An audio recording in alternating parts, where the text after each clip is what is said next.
Samantala mula sa Davao, balik tayo dito sa Maynila. Pamilya ang nagdiwang ng Pasko sa Luneta Park. Live mula sa Luneta, may unang balita si Bam Alegre. Bam, Merry Christmas!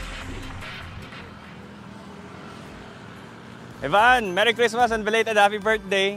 Sa maraming henerasyon ng mga Pilipino, isang Luneta sa paborito pa ring pasyalan tuwing Pasko.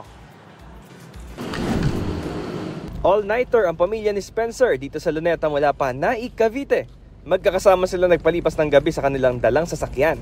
Nagbaon lang din sila ng Noche Buena. Ito na ang kanilang revenge travel matapos ang pandemic. Dala ang kumot at lalagyan ng basura. Pinayagan sila na magpalipas ng gabi sa parke. First time ko po matulog dito sa labas. About 3 hours lang po yung tulog.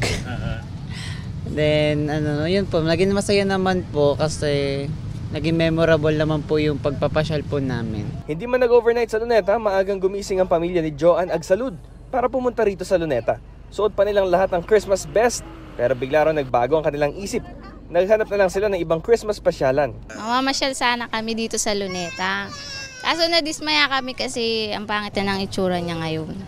Masikip na, tsaka yung puro building na yung paligid. Hindi na maganda yung view. Yung view sana sunset ang titingnan namin kaso wala.